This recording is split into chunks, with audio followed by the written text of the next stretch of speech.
क्या करे, सीखा तो सब कुछ है, लिखा भी सब कुछ है, पर जीवन में उतारा कुछ नहीं है।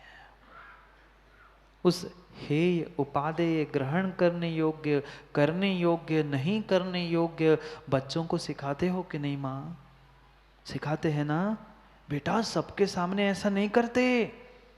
बच्चों को तो सिखाते हैं, पर हम जब हमारी बारी आती है तब हम सब बातों को भूल जाते हैं।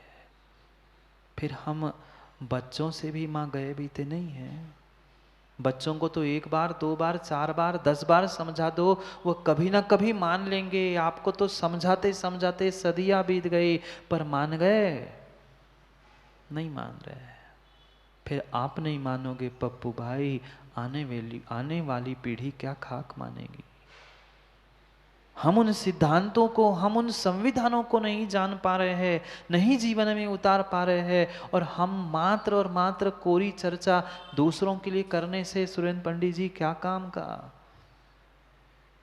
कुछ न कुछ अंशों में हमें उन क्रियाओं को, उन विवेक को भीतर धारण करने की आवश्यकता है। बहुत गहरा सिद्धांत अगली उस 6वीं प्रतिमा में आचार्य भगवंत कह रहे हैं। मां 6वीं प्रतिमा कौन सी? 6वीं प्रतिमा रात्रि भोजन त्याग मात्र नहीं है। पूर्ण प्रतिमा का नाम पहले जानने की आवश्यकता है। रात्रि भोजन, दिवा मैथुन त्याग, ये पूर्ण प्रतिमा का नाम है। रात्रि में कुछ त्याग करने जैसी वस्तु है तो रात्रि भोजन त्याग करो, और दिन में भी कुछ छोड़ना है तो मैथुन अब्रह्म का त्याग करो।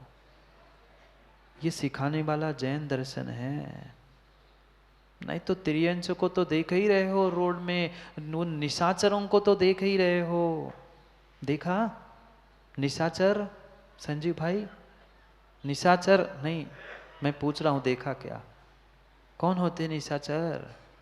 निशा और चर, रात्रि में चरने वाले और रात्रि में चलने वाले, वे दोनों निशाचर है, वो दोनों निशाचर है। इसलिए आचार्य भगवान कह रहे भानु निशाचर मत बनो।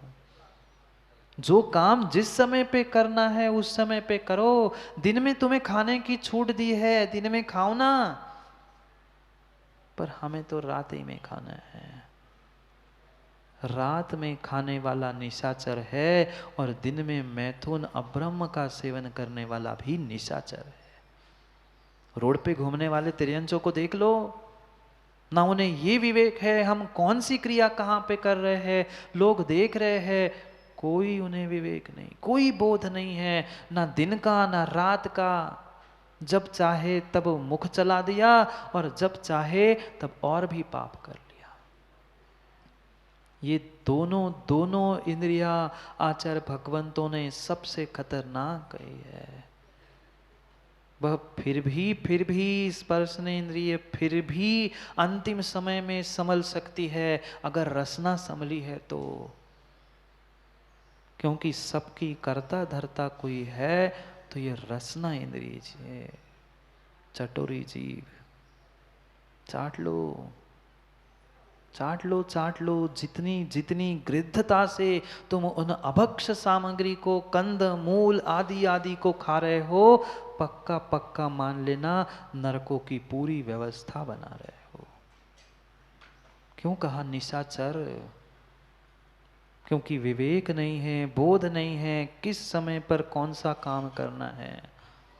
जितना जितना अभक्ष, जितना जितना गृद्धता से उस रस आदि हष्ट पुष्ट करने वाली सामग्री को खाओगे, उतनी ही जितनी रसना की पूर्ति करोगे, उतना ही स्पर्शनेंद्रिय तुम्हें परेशान करेगा। ऐसा ही है।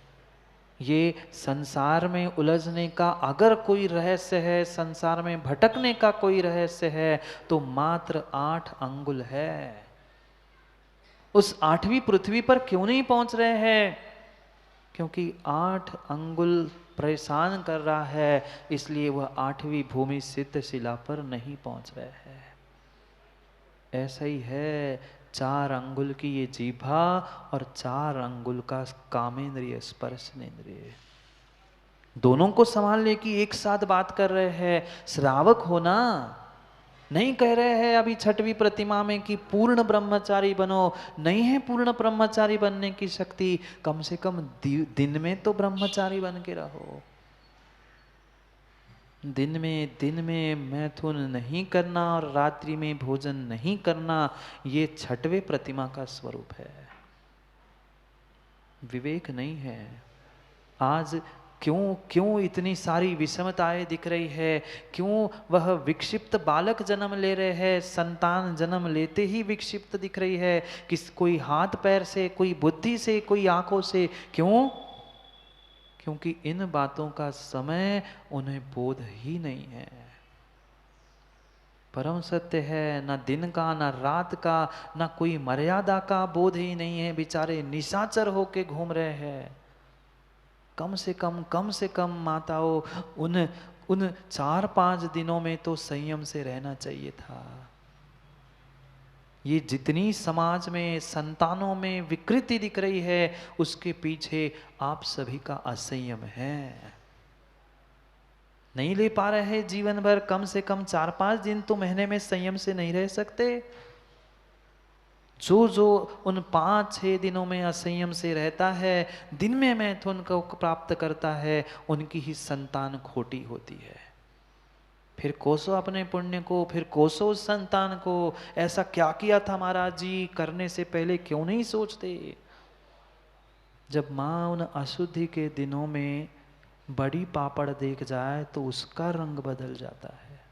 बदलता है, नहीं जानते आप लोग? वह बड़ी पापड़ का तक रंग बदल जाता है उन अशुद्धि के दिनों में। फिर उस दिनों में अगर गर्भाधान होता होगा तो वह संतान कैसी होती होगी। क्यों नहीं विवेक रखते, क्यों नहीं विवेक रखते। गहरी बात कह रहे हैं, एक प्रतिमा में दोनों स्वरूप समझा रहे हैं, क्योंकि ये दोनों के कारण ही जीव अनादि से संसार में भटका है। 4 इंद्रिय की भानु रसना और 4 अंगुल की रसना और 4 अंगुल की वह स्पर्शन इंद्रिय। अगर ये 8 अंगुल जीत लो तो 8 अष्टम वसुधा सिद्धालय दूर नहीं है।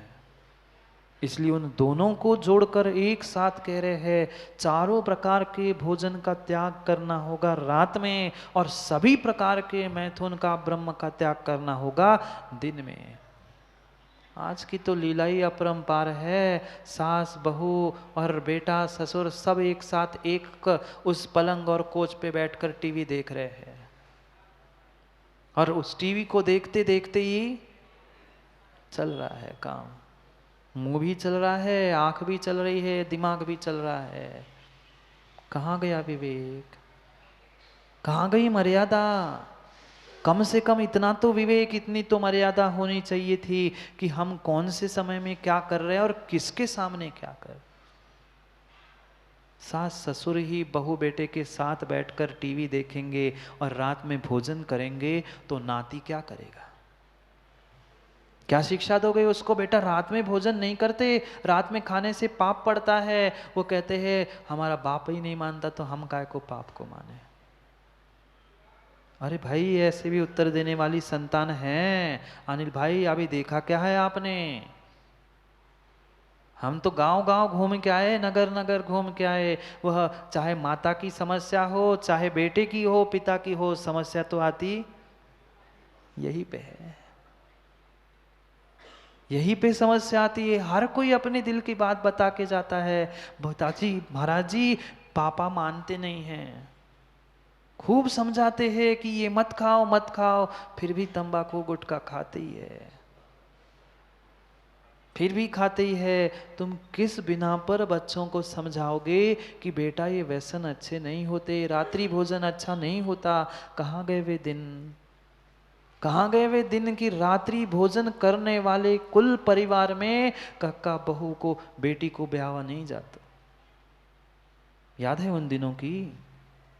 पहले पता कर लिया जाता था कि इस घर में आलू प्याज तो नहीं बनता, इस कुल में, इस परिवार में रात्रि भोजन तो नहीं होता। हमें ऐसे विधर्मी के यहाँ कन्या को नहीं देना। आज तो बेटा बेटी कहते हैं रात्रि भोजन त्याग है, उससे हमें शादी नहीं करनी। अरे तालियां किसके लिए बजा रहे हो? उनको बिगाड़ने में हाथ उनका नहीं है, बिगाड़ने का हाथ परिपूर्ण रूप से आप लोगों का है। वे आपको देख के बिगड़े हैं, जन्म से बिगड़े नहीं थे। माता पिता ही नहीं मर्यादा का पालन कर रहे हैं, वो ही रात्रि भोजन का त्याग नहीं कर पा रहे हैं, वह बच्चे और बहू कहां से त्याग करेगी? सब मिलके डिनर चल रहा है, कितने कीड़े, कितने जीव, कितने क्या पता नहीं उसमें घुस गए, और सब चाव से खा रहे हैं। खा लो खा लो। चारों प्रकार के आहार का त्याग ही रात्रि भोजन त्याग है, अन्यथा वो त्याग नहीं है। सत्य घटना है, सत्य घटना है। एक व्यक्ति ने भोजन का तो त्याग कर लिया और पहुंच गया बढ़िया रसवंती, रसवंती जानते, गन्ने का जूस, रात में जूस पीने के लिए पहुंच गए। वो तो चलता है ना, पहुंच गए रात में जूस पीने के लिए, पी के आ गए और पता चला दूसरे दिन उठे ही नहीं पलंग से। ऐसे पी के सो गए कि दूसरे दिन उठ ही नहीं पाए, पहुंच गए ऊपर। डॉक्टरों ने पता किया क्या हुआ, ना हार्ट अटैक, ना कुछ कुछ भी नहीं हुआ, और अचानक मृत्यु कैसे हो गई? पता कर लिया कि कल शाम का भाई का एकासन था और बाहर जाके गन्ने का जूस पी के आए थे, और जब वह पूरी पोस्टमार्टम हुई तो रिपोर्ट आया कि फूड पॉइजन हुआ था। फूड तो खाया ही नहीं था। फूड खाया था क्या आपकी भाषा में? फूड तो था ही नहीं, वो तो जूस था। पर जूस में, जहां जूस बना था उसके दुकान में जाकर पता कर लिया, देख लिया, रात के अंधेरे में वहां बल्ब लगा था, और वह बल्ब के कीड़े खाने के लिए छिपकली आई थी, और गन्ने के साथ छिपकली का भी जूस, दोनों का कलर मैचिंग हो गया। पी गए बेचारे, ऐसे पी गए कि पुनः पीने की स्थिति नहीं बची। यहाँ तो चू चू चू चू कर रहे हो, घर में कितने लोग पानी पीते हैं? रात में 7 बजे तक, 8 बजे तक ये कोई आगम की व्यवस्था नहीं है। सूर्यास्त के 48 मिनट पहले भोजन, पानी, खाद्य, पाद्य, पेय, स्वाद ले, ये चारों प्रकार के भोजन का त्याग ही वह त्याग है। जी किशमिश काजू तो चल सकते हैं, रबड़ी पेड़ा मावा तो चल सकता है, नहीं चल सकता। चलेगा तो फिर वो गन्ने के जूस के, छिपकली के जूस को पीने जैसा हो जाएगा। वो तो फिर भी इतनी बड़ी छिपकली थी, सो समझ में आई, वो जहरीली थी इसलिए समझ में आई। जो रात्रि भोजन कर रहे हैं वो कितने कीड़े, कितने जंतु और क्या क्या खा जा रहे हैं, कोई ठिकाना नहीं है। धिक्कार है, धिक्कार है, धिक्कार है उन जीवों को जो अपने आप को जैन लिख रहे हैं और रात्रि भोजन कर रहे हैं। धिक्कार है ऐसी समाज का जो समाज में रात्रि भोजन हो रहे हैं सामूहिक रूप से। क्या करे, कहाँ गई अनिल भाई वो परंपरा? अब सुरुचि भोजन चल रहा है, ऊपर लिखा है नमो अर्हंताणम, वह परस्पर अपग्रहो जीवानाम, और नीचे लिखा है सुरुचि भोजन शाम को 5 बजे से आपके आने तक। तुम 10 बजे आओ सो खा जाओ, तुम 5 बजे आओ सो खा जाओ। क्या स्थिति है? कहाँ गया वो समय जब रात्रि भोजन करने वाले कुर परिवार के साथ व्यक्ति भोजन नहीं करना चाहता था, उनके साथ संबंध नहीं करना चाहता था। आज खुलेआम चल रहा है, खुलेआम चल रहा है। कई ऐसे स्थान हमने देखे, धिक्कार है ऐसे स्थानों का भी, वह ऊपर भगवान विराजमान है और नीचे आलू प्याज को छौंक लग रहा है। यहाँ मुनिराज के प्रवचन चल रहे हैं, पीछे से खुशबू आ रही है, वह प्याज छौंक लग गया है। धिक्कार है, धिक्कार है। चंद पैसों के टुकड़े के पीछे वह धर्म और ईमान को व्यक्ति बेच रहा है। क्या आलू प्याज और रात्रि भोजन के लिए धर्मशालाएं बनाई थी? नहीं बनाई थी। चंद पैसे कम मिल जाए, पर इन व्यवस्थाओं को समाज के बारे में, समाज को अपने बारे में और आने वाले पीढ़ी के बारे में सोचना होगा। किसके पीछे? चंद चंद पुद्गल के टुकड़ों के पीछे वह कार्य वर्तमान में चल रहे हैं। इतनी गरीब समाज है अशोक भाई आपकी, इतनी गरीब समाज है कि 10-20 हजार रुपए एक दिन के नहीं मिले तो हम क्या कटोरा लेके घूमने लग जाएंगे? फिर क्यों ऐसे कार्य धर्मशाला में होते हैं? करने से पहले ही समाज को निर्णय करना चाहिए क्या करे। ये सुमन शास्त्री जैसे पंडित मौन लेके बैठे हैं, साधुओं को कहना पड़ रहा है। ये काम गृहस्थाचार्य का है, ये विद्वानों का है, उनको कहना चाहिए। पर क्या करे, अब धर्म पे आई है तो हमें तो कहना ही पड़ेगा, क्योंकि श्रावकों की व्याख्या संविधान चल रहा है। मैं तो संविधान की बात करूंगा, कहाँ क्या हो रहा है अशोक जी वो आपकी व्यवस्था है, हमें वो नहीं सुनना है। अरे कोई किसी की नहीं मानता, कोई किसी की नहीं मानता। साक्षात हम कई स्थानों पे कक्का गए, प्रवचन कर रहे हैं ऊपर वाली मंजिल में और नीचे भोजन बन रहा है, वो भी। अब महाराज जी वो आलू प्याज को सूंघे कि उनको कह दे कि आलू प्याज मत खाओ। कैसी विकट समस्या, कैसी स्थिति है। थोड़ा सा तो विवेक रखो, थोड़ा सा तो विवेक रखो। चंद पुद्गल के टुकड़ों के पीछे हम क्या कर रहे हैं, क्या शिक्षा देंगे आने वाली समाज को। वो तो कहेंगे हमारे बाप दादा से ही ऐसा धर्मशाला में चलता है, आप क्यों मना कर रहे हो। सोचो, विचार करो, सोचना पड़ेगा सुमन पंडित जी, सोचना पड़ेगा। कभी ना कभी तो निर्णय करना पड़ेगा। पर क्या करे, ये शिखर पंडित जी भी प्रवचन करने के लिए बैठते हैं। कह देता हूँ, बुरी लग जाए सो एन लग जाए, सुधर तो जाओ कम से कम। प्रवचन करने के लिए बैठे, शाम का समय था, प्रवचन कर रहे थे कि क्या आप लोग अभक्ष खाते हो, कितने उस रसना इंद्रिय के और भोजन के कीड़े बन के घूम रहे हो। छोड़ दो अभक्ष खाना, छोड़ दो आलू प्याज और भटा खाना। पूरा प्रवचन शाम का पंडित जी का भटा भटा खराब होता है, भटा खाना नहीं चाहिए, ऐसा होता है, पूरा प्रवचन कर दिया। पुण्य के उदय से उस दिन पंडिताइन भी प्रवचन सुनने बैठी थी। उस दिन प्रवचन सुनने के लिए पंडिताइन वहीं पे बैठी थी। पूरा 1 घंटे का प्रवचन सुमन शास्त्री ने भट्टे पर कर दिया। खाना नहीं चाहिए, खाना नहीं चाहिए। वो पंडिताइन भी वास्तव में मान गई कि हाँ सही में आज से कभी घर में भटा आए गए नहीं। और पंडित जी को सबसे ज्यादा भट्टा ही पसंद था। पूरा 1 घंटे का प्रवचन हो गया। अरे भाई ऐसी स्थिति है, ऐसी ही स्थिति वर्तमान में है अनिमेष भाई। खोज करके देखना, जितने जितने मोटिवेशनल स्पीकर तुम्हें मिलेंगे वे ही बेचारे आत्महत्या कर रहे हैं। स्वयं को संभाल नहीं पा रहे हैं, दूसरों को ज्ञान बांट रहे हैं, घंटों घंटों करोड़ों के व्यूज प्राप्त कर रहे, लाखों कमा रहे हैं, और स्वयं की मौत आत्महत्या से।